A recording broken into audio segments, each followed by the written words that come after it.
Paksa ko lang muna yung saglit guys, yung baboy. Tilapiyang paksi pala yung nilito. Ayan guys, ginigisa ko po muna yung ano dyan, yung karne. Papulahin lang natin ng konti yan. Yan, halo-halo ko lang muna yan. Sige, halo-halo lang hanggat kumula siya. Ayan, ating karne.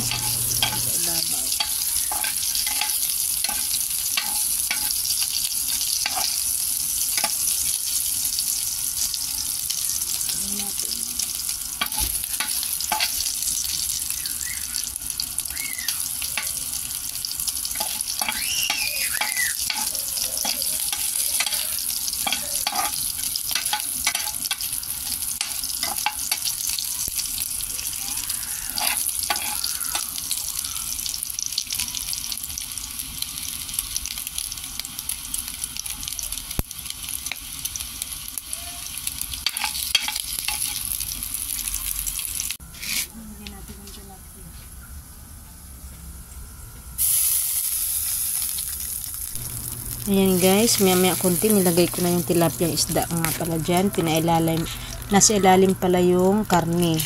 Pinaibabaw ko yung tilapiyang isda. Ayan, para maglasa talaga siya. Yan po yung isda natin, tilapia. 2 piraso nga pala yung isda na yan. Pinaghati-hati ko siya. Yan po. Yan, ilagay natin yung dalawang isda na pinaghati ko po. Hinati ko po yan sa gitna. Yan po. Tapos maya nilagay ko na yung mga ricado, bawang, luya, yan, tsaka sibuyas. Yan, nilagay ko na lahat yan. Luya, yan, luya. Yan po guys. Try nyo po ito guys. Napakasarap ito. Promise. Yan, sibuyas po. Nilalagay ko na po siya. Siguradong mapapawaw ka. Yan po. Nilalagay ko na po lahat ng ricado dyan. Yan.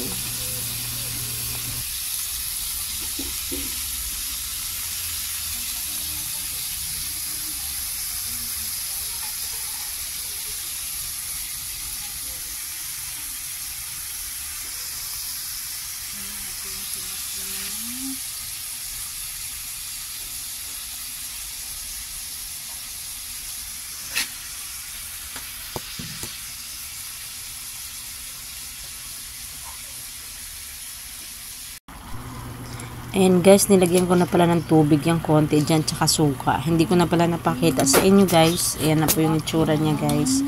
Nasa ilalim pa rin po yung karne yan. Hanggat maluto lang po siya, hayaan lang po natin kumulo. Maluto yung kunting nilagay nating suka. Yan, pinakulo ko lang ng pinakulo yan. Hanggat maluto din yung isda. Kasi yung isda saglit lang naman maluto po yun guys. Yan, pinakuluan ko lang siya ng pinakuluan hanggat maluto. At saka yung asim ng suka. Kunting suka lang nilagay ko dyan guys. Yung natural na paksiw ba. Yan. Ganyan lang po siya guys pagkaluto. Yan guys. Malapit na maluto. Nga pala yan guys. Yan.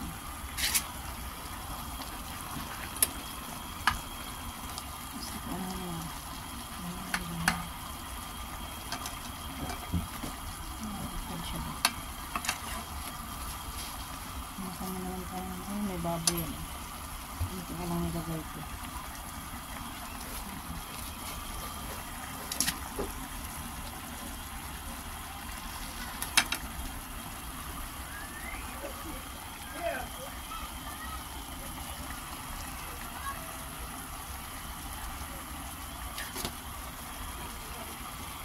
Sarap yan.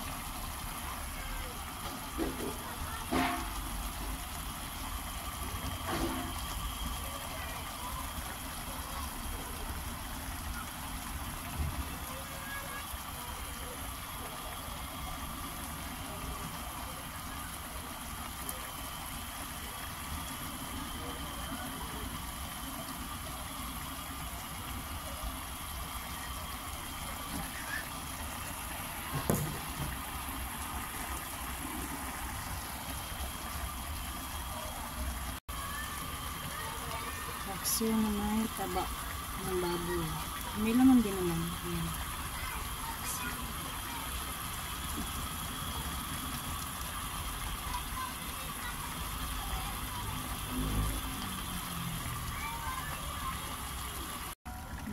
guys. Luluto na siya. Ang naparami ko yung sabaw. Pero okay lang yan.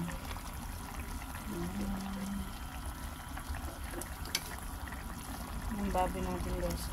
Namin ko ng luya yan. Ang baboy.